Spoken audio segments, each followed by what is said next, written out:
উনারে তুমি বেহসির মতো ডাকো, তাহলে তোমার আমি ব্যবস্থা করবো।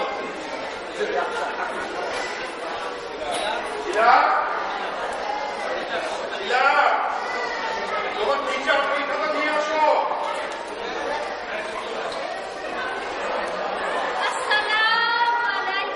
ওয়ালাইকুম। ভদ্র ঘরের মেয়ে, ভদ্রভাবে লেখাপড়া করবা। আমি বাইরে যাইতেছি, ঠিক আছে?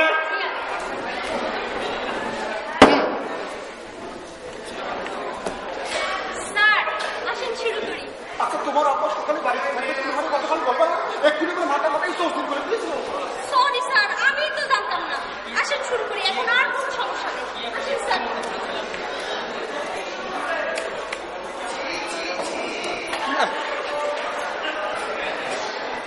শোনো, আজকে আমরা চিঠি কি করে লিখতে হয়? আমি নিয়ম জানি না, তাই চিঠিও লিখতে পারি না। আরে সেই চিঠি না, এই চিঠি হচ্ছে লেখাপড়া চিঠি। আসেন স্যার, শুরু করি। শোনো স্যার, আমরা যে প্রতিদিন লেখাপড়ার আগে একটা উদ্বোধনী সঙ্গীত মানে ওপেনিং সং গাই, সেটা আজকে করবেন না?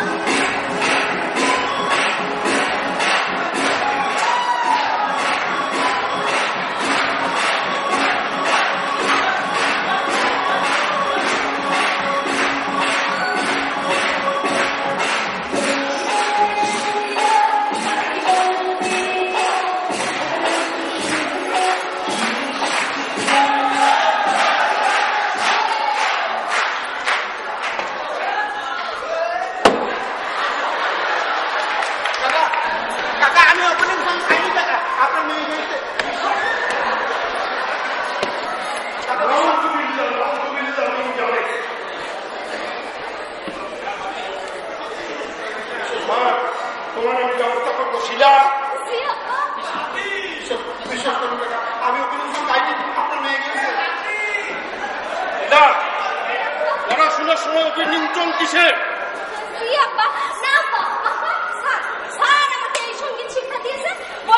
পড়াশোনার আগে যদি ওপেনিং সং করা হয়, মনের মধ্যে একটা জোশ তৈরি হয়, লেখাপড়া ভালো হয়, তাই না স্যার? তুমি টিচার না আমার মেয়ে টিচার? আমি টিচার। তাহলে সে কিভাবে জানবে? আপনার মেয়েকে কত শুনে কি বলবো? কাকা, আপনি বেরো কাকা।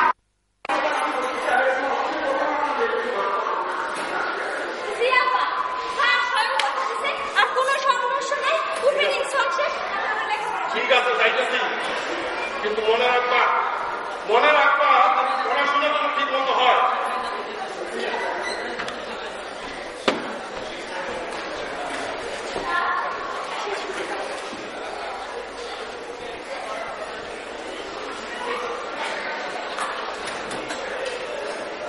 শোনো, চিঠি লেখা হচ্ছে একটা হচ্ছে যাত্রী বা অফিসিয়াল, আর একটা হচ্ছে প্রাইভেট বা ব্যক্তিগত। স্যার, আজকে আমরা প্রাইভেট বা ব্যক্তিগত চিঠি লেখা শিখবো। আরে সিলেবাসের কাছে আছে দাপ্তরিক বা অফিসিয়াল চিঠি লেখা শেখা। সিলেবাস মানি না স্যার, আগে প্রাইভেট বা ব্যক্তিগত চিঠি লেখা শিখবো, তারা হলো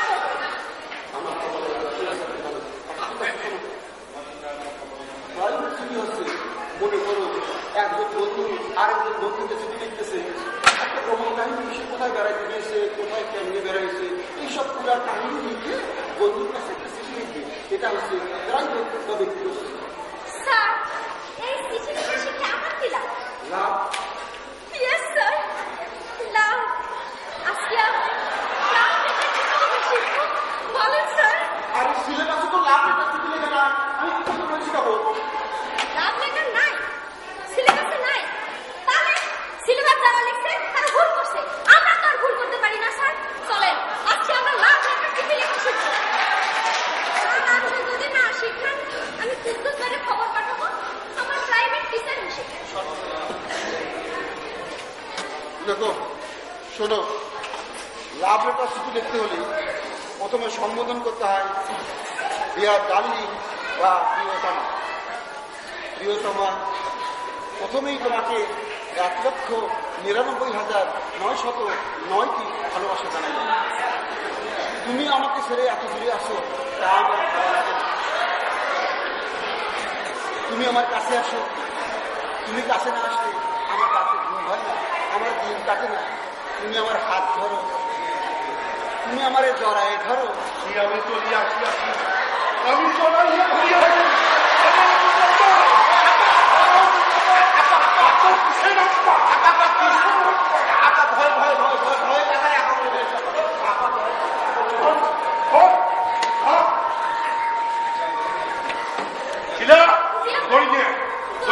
আমি বাঁধবো 24 ঘন্টা আমি এখানে বাধা রাখবো।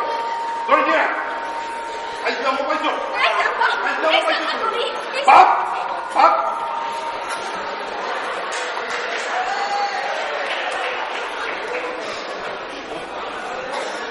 কাকা বিশ্বাস করেন, আমার কোনো দোষ নেই কাকা, বিশ্বাস করেন আমার কোনো দোষ নেই কাকা। আপনার মেয়ে তোর আমি ব্যবস্থা করবো। শিলা, তুই বইপত্র নিয়ে এখান থেকে যা। কালকে থেকে আমি কুদ্দুসের খবর দিব, কুদ্দুসের দ্বারা পড়াবো। এই হারামজাদার দ্বারা না। কাকা শোনেন, হারামজাদা কাকা আমার দড়ি খুলে দেন কাকা, বাড়ি যাবো, আমার ক্ষুধা লেগেছে।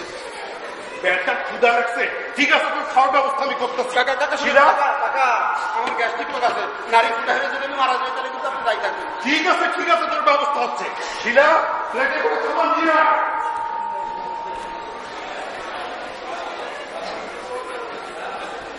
আমার পিতা শিক্ষককে সম্মান করতে জানে না, দড়িতে বাইতে রেখেছে। স্যার, ঘরে রান্না হয় নাই, তাই বিস্কিট নেন খান। ও আল্লাহ, আপনার তো দুইটা হাতে বাঁধা, আমার হাতেই খান। খাবো না স্যার, খান। আমার সঙ্গে ছলনা করো না শিলা। স্যার, আমি আপনাকে দান করার ঢাইতে গিয়ে ভালোবাসি, আর আপনি বলেন চলো না, দেন খান। আবার ছলনা করতেছে। স্যার, খান না। খাবো না। আমি আপনার এত আদর করে আপ্যায়ন করতেছি, আমার ভালো দড়িতে বাইতে রেখে নেন স্যার, খান। দেখি তুই ওকে নিজের হাতে খাওয়াই দিচ্ছিস মানে? আব্বা, আপনি স্যারের দুইটা হাত বাইতে রাখছেন, তাহলে সে কিভাবে খাবে? তাই বলে তুই নিজের হাতে খাওয়াবি? তুই জানিস না তোর বয়সী একটা মেয়ে ওর বয়সী একটা ছেলেকে হাতে খাওয়ানোর অর্থ কি? জি না আব্বা। আপনি জানেন কাকা? হ্যাঁ জানি, আর জানি বলেই তো বুঝতে পেরেছি।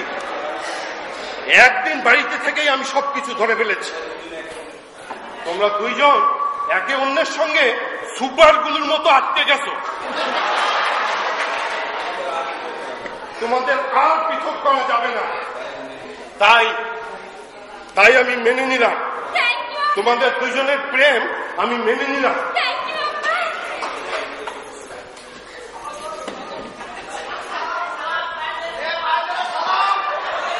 আপনাদের ছেলে মেয়েদেরও চোখে চোখে রাখবেন, আর যদি দেখেন বাচ্চা প্রেম করেছে তাহলে আমার মতো এদেরকে যেমন মেনে নিয়েছি আপনারা ওদেরকে মেনে নেবেন।